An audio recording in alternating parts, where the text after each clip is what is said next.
Saúdo a igreja com a graça e a paz de nosso Senhor e Salvador Jesus Cristo. Amém? Amém. Queridos, vamos abrir nossa Bíblia hoje, novamente, na Epístola de Paulo aos Efésios. Novamente no capítulo 1. Só que hoje nós vamos ler do versículo 15 até o versículo 23.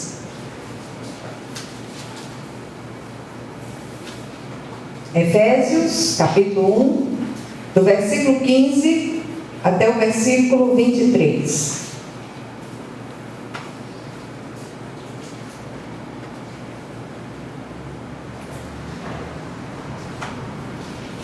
Amém? Todos acharam? Amém. Glória a Deus. Então diz assim a palavra do Senhor: por isso também eu, tendo ouvido a fé que há entre vós no Senhor Jesus, e o amor para com todos os santos, não cesso de dar graças por vós, fazendo menção de vós nas minhas orações, para que o Deus de nosso Senhor Jesus Cristo, Pai da glória, vos conceda espírito de sabedoria e de revelação no pleno conhecimento dele, iluminados os olhos do vosso coração, para saberdes qual a esperança do seu chamamento, qual a riqueza da glória da sua herança nos santos, e qual a suprema grandeza do seu poder para com os que cremos, segundo a eficácia da força do seu poder, o qual exerceu ele em Cristo, ressuscitando dentre os mortos e fazendo sentar-se à sua direita nos lugares celestiais, acima de todo principado e potestade e poder e domínio, e de todo nome que se possa referir, não só no presente século, mas também no vindouro. E pôs todas as coisas debaixo dos pés, e para ser cabeça sobre todas as coisas o deu à igreja, a qual é o seu corpo, a plenitude daquele que a tudo enche em todas as coisas. Amém? Amém. Glória a Deus. Vamos orar mais uma vez. Querido Deus e Pai, nós queremos louvar e bendizer o Teu nome, nós queremos render graças ao Senhor, porque o Senhor é bom e a Sua misericórdia dura para sempre. E nós te pedimos em nome de Jesus que o Senhor venha abrir o nosso entendimento nesta tarde, de modo vivo, de modo real, de modo que nós não saiamos daqui da mesma maneira que entramos, que nós possamos entender, compreender os propósitos vivos de Deus para a nossa vida, e que em nome de Jesus o Senhor fale a cada um desses corações que aqui entraram, em nome de Jesus. Amém? Amém. Queridos, vou te chamar queridos porque tem um varão no meio. Fazer o quê, né? É pastor Paulo. Enfim, nós estamos nesses dias, domingo passado eu trouxe uma palavra à igreja a respeito da fidelidade, da necessidade de nós nos colocarmos em fidelidade diante de Deus. Ontem nós trouxemos uma palavra sobre a obra completa de Deus, a obra completa de Cristo e os resultados dessa obra, e que com tristeza nós temos percebido uma tendência nos nossos dias de haver um certo afastamento dos princípios, dos fundamentos da palavra de Deus, e nós tendemos a nos esquecer daquilo que Jesus já fez e já conquistou para nós na cruz do Calvário. Eu tenho falado com muitas pessoas, eu tenho conversado com muitas pessoas e tenho visto com tristeza que há uma tendência a ou as pessoas desistirem de andar no caminho por conta de muitas doutrinas espúrias que têm sido pregadas. Eu não estou falando dessa ou daquela igreja, não quero fazer menção a igrejas aqui hoje à tarde, mas eu queria lembrar que há uma ação maligna que tem disseminado doutrinas que estão fora da palavra de Deus. Essa semana eu recebi um e-mail interessante que falava a respeito de mais uma igreja surgida, de mais uma seita que surge. E essa seita tem sido disseminada, começou a sede lá em São Paulo, está começando a se propagar pelas outras capitais brasileiras.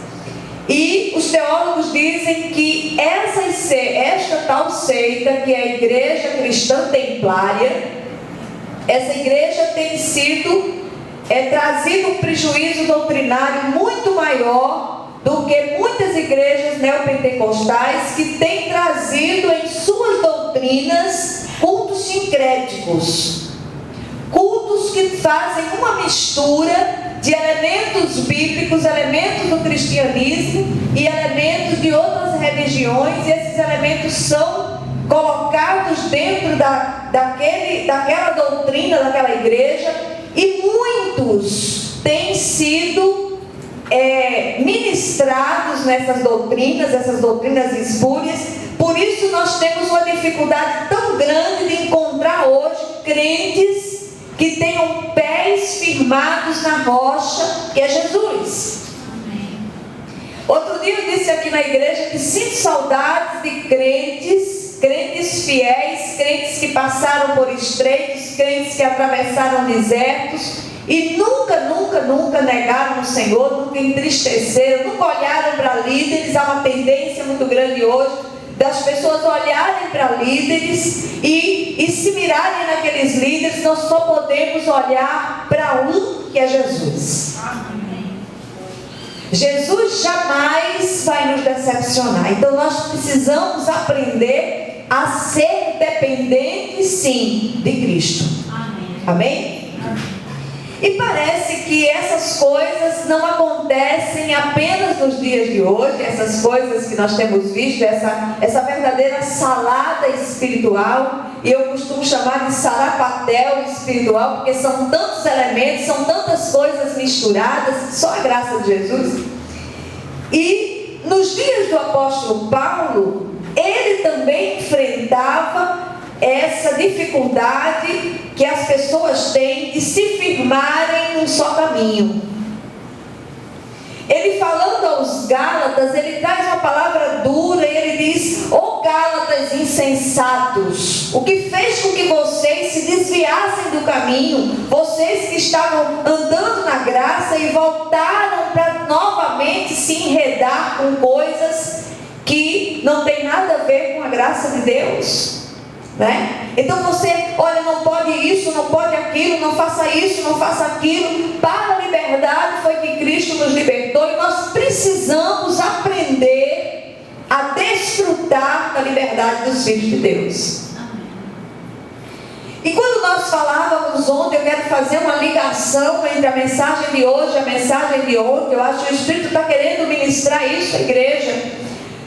No texto de Paulo que nós lemos ontem, que é aquele período enorme que há na epístola de Paulo, que é considerado o maior período da Bíblia, é um momento em que ele enxerga as bênçãos de Deus em Cristo, autor da nossa redenção, e ele começa a discorrer sobre essas bênçãos no capítulo 1, do versículo 3 até o finalzinho, quando ele começa a falar de uma forma tão entusiasmada da obra de Cristo, daquilo que Cristo fez por nós. Ele diz: bendito seja o Deus e Pai de nosso Senhor Jesus Cristo, que tem nos abençoado com toda sorte de bênçãos espirituais. Nós já recebemos aquilo que nós precisamos de Deus. Nós fomos transportados do reino das trevas para o reino do Filho do amor de Deus. Nós fomos eleitos, predestinados, nós fomos alcançados por essa graça viva de Deus, sem que houvesse nenhuma obra meritória de nossa parte. E nós precisamos entender que isso é grandioso demais. Nós recebemos a redenção, que é a libertação. Nós recebemos a remissão dos pecados. Nossos pecados foram apagados, e o que tem de crente doente emocionalmente, porque estão sempre voltando a pecados antigos, ligados àquilo, ouvindo as acusações do vil tentador, como nós cantamos. nos cânticos aqui com o pastor Malta, e nós muitas vezes esquecemos de usar aquela autoridade que temos para dizer: chega, Satanás, arreda para trás de mim, porque eu sou lavado e remido pelo sangue de Jesus, o Senhor me alcançou com a sua misericórdia, eu estou cheia da graça de Deus, e você não tem poder mais sobre a minha vida. Arreda em nome de Jesus. Glória a Deus. Porque quando Ele olha para nós, Ele vê o sangue de Jesus sobre nós. Amém. O Senhor também nos fez heranças dEle. Heranças benditas do Senhor somos nós. Nós temos a chancela, o carimbo, nós temos o penhor do Espírito Santo sobre nós. Vamos tomar posse disso e deixar de viver as coisas antigas, porque as coisas antigas já passaram, as coisas velhas passaram, tudo se fez novo. Amém. E é curioso que logo depois que Paulo faz esse arrazoado, depois que ele faz essa explanação a respeito da obra completa de Cristo, ele faz a sua primeira oração pelos Efésios. Agora tem uma coisa muito curiosa a respeito dessa oração tão antiga, feita por aqueles crentes do passado, é também feita pelos crentes de hoje e pelos crentes de sempre, porque a carta aos Efésios é uma encíclica, é uma carta circular, que não foi escrita apenas para a igreja em Éfeso, mas para todas as igrejas da Ásia Menor. Essa carta ela circulou, assim como a carta aos Colossenses. E aqui nessa carta, a igreja ela é mostrada como o corpo vivo de Cristo sobre a terra, do qual você e eu fazemos parte. Muitas coisas vão se levantar para assombrar a sua vida, para inquietar o seu coração, mas você tem autoridade. E nós não precisamos depender de líderes para isso. Essa autoridade é a autoridade do Cristo vivo, do Cristo ressurreto, do Cristo tremendo, que tem todas as coisas debaixo da sua autoridade, debaixo do seu controle. Eu queria compartilhar com vocês as petições do apóstolo Paulo aqui nesse texto e os propósitos dessas petições. Então, a primeira petição de Paulo é que o Senhor conceda espírito de sabedoria. Eu nunca vi tanta falta de sabedoria como tenho visto no meio do povo de Deus nos nossos dias. Amadas, pastor Malta, eu vou falar com elas agora, tá certo? Amadas, crer é pensar. Não engulam tudo que trazem para você, para descer de goela abaixo, em nome de Jesus. Olha, nunca se viu tanta doutrina espúria, tanta invencionice, tanta doidice, tanta coisa desmantelada, como temos visto nos nossos dias.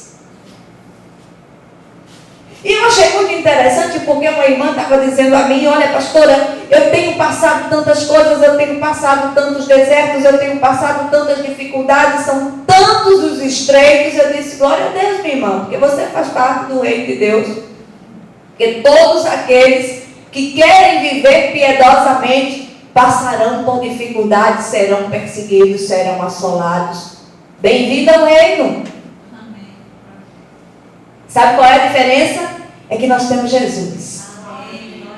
Nós fomos vocacionadas para a vitória. Amém. Passamos, mas não permanecemos. Passamos. No mundo passais por aflições, mas tem de bom ânimo, eu venci o mundo. Mas busque a sabedoria de Deus. Diga: Senhor, eu não entendi nada daquela palavra que estava sendo pregada ali na quinta-feira. Será que aquela palavra está certa, Senhor? Será que aquela palavra está desmantelada? Como é? Que palavra era aquela? Que coisa desmantelada era aquela? vá para casa, ore, faça como um bereano, seja uma boa bereana, um bom bereano, que não se conformavam com o apóstolo Paulo pregando, e eles iam para ali, olha, para ver se as coisas tinham se passado daquela maneira, porque o que vale é o que está aqui escrito, meus amados, minhas amadas, em nome de Jesus. Segunda coisa que Paulo pede, que o Senhor conceda espírito de revelação. O que é isso?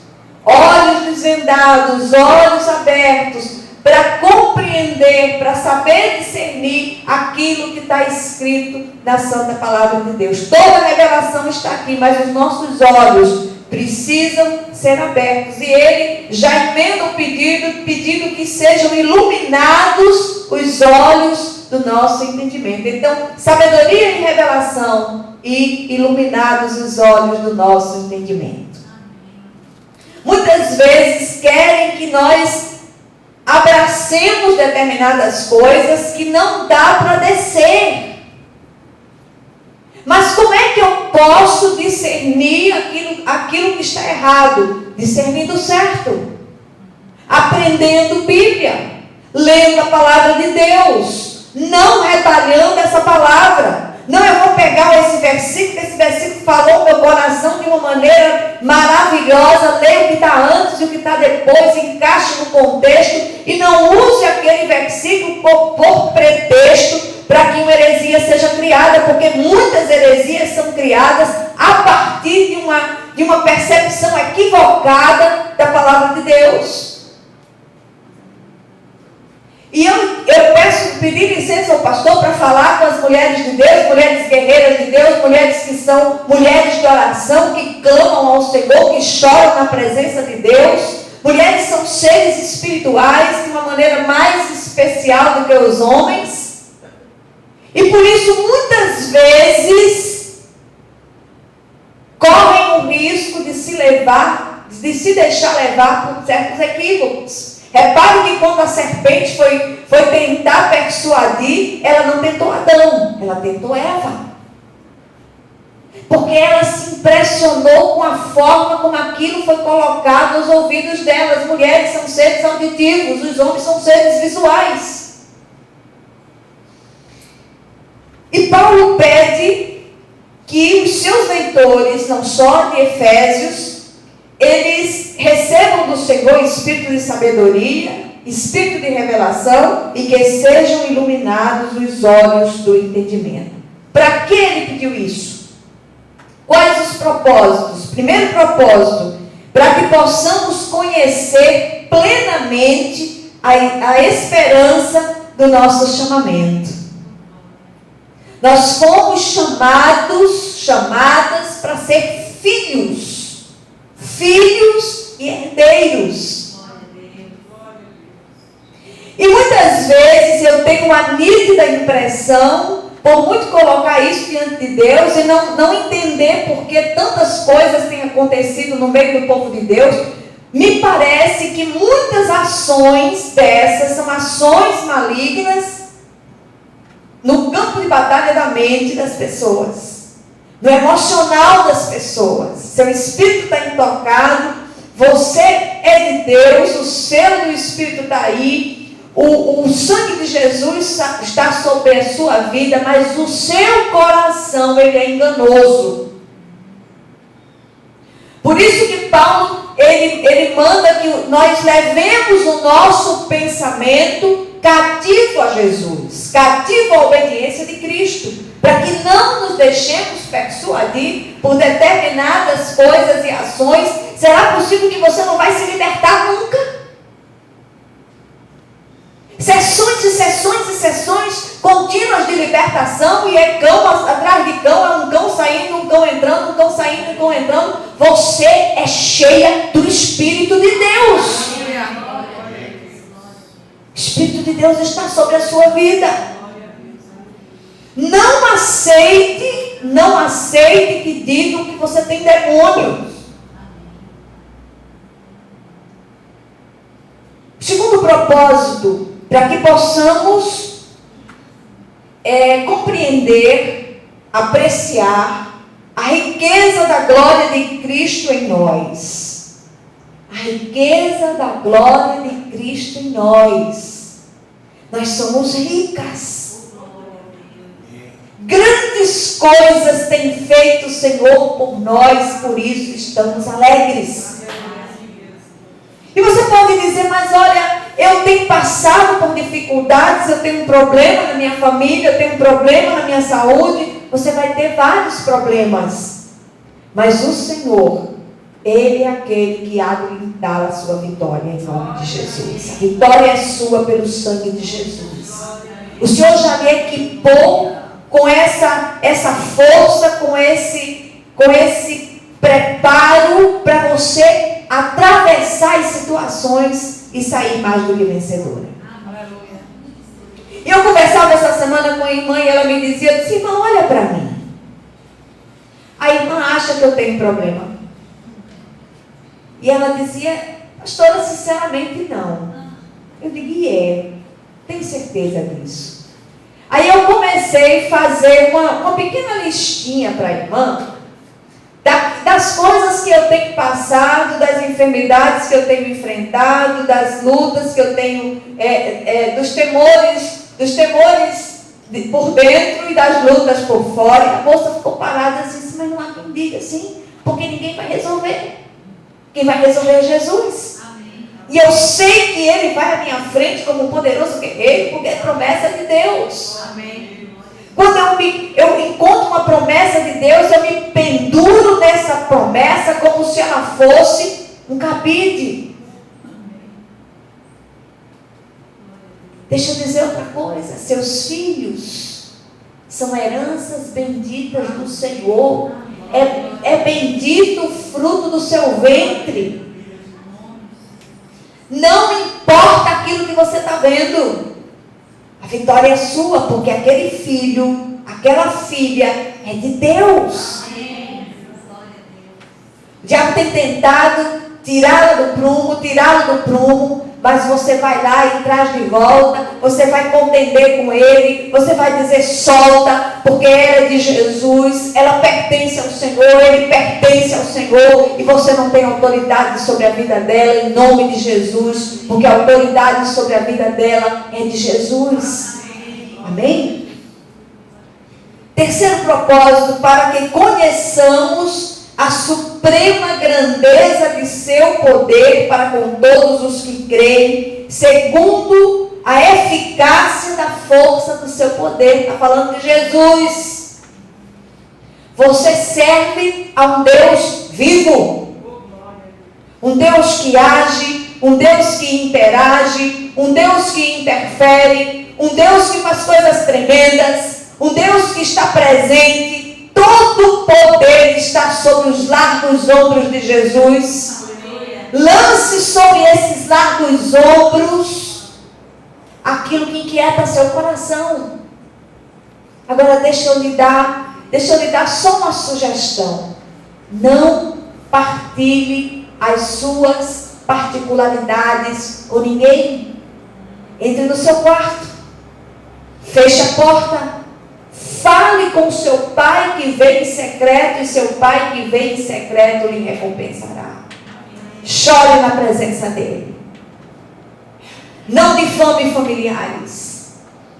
Deixe Deus agir na situação. Diga, Senhor, vai à minha frente nessa situação. Vem e age, porque quando o Senhor age, ninguém pode impedir o seu agir. Quarto propósito, para que conheçamos o poder absoluto de Cristo ressuscitado e assentado à direita do Pai nas regiões celestes. Isso é posição de autoridade. E nessa mesma epístola, no capítulo 2, no versículo 6, diz que juntamente com Ele nos ressuscitou e nos fez assentar nos lugares celestiais com Cristo e em Cristo. É lá que nós estamos. O que é que nós estamos fazendo muitas vezes indo aos porões? O que é que nós estamos fazendo indo às fronteiras? o que é que nós estamos fazendo voltando ao passado? Permaneça onde você está. Desfrute deste lugar de autoridade, desse lugar espiritual de autoridade, porque esse é o lugar colocado por Deus para a sua vida. Amém? Quinto propósito, para que saibamos que o Senhor Jesus Cristo está acima de todo principado e toda potestade, poder e domínio, e de todo nome que se possa referir, não só no presente século, mas também no vindouro. Poder de Jesus não é só espiritual, mas é um poder que é atemporal. Ele vai além do tempo, sobre humanos e sobre espirituais. Confie nisso. E deixe de acreditar nas mentiras do nosso adversário. Porque você foi alcançada, mulher de Deus, você foi alcançada para ser mais do que vencedora. Amém? Sexto propósito, para que saibamos que tudo está debaixo dos pés de Cristo, e Ele é o cabeça da igreja, da qual você faz parte. Amém? A qual é o seu corpo, plenitude e complemento dele, por intermédio da qual ele age. Onde há 2 ou 3 reunidos no nome do Senhor, ele está presente. Amém? E sétimo e último propósito, o Senhor é aquele que enche todas as coisas. E a minha oração hoje é para que Ele encha todos os seus espaços vazios. Que você não sinta falta de nada. Que o Senhor, na sua autoridade, no seu domínio, no seu poder, Ele encha todos os espaços vazios do seu coração, em nome de Jesus. Amém? Que o Senhor possa ministrar essa palavra ao seu coração e que você possa sair daqui de posse de vitória, com uma nova perspectiva daquilo que você é e daquilo que você tem em Jesus, bem como daquilo que Jesus é sobre a sua vida, em nome de Jesus. Vamos orar uns pelos outros. Eu queria que vocês se dividissem e orassem umas pelas outras.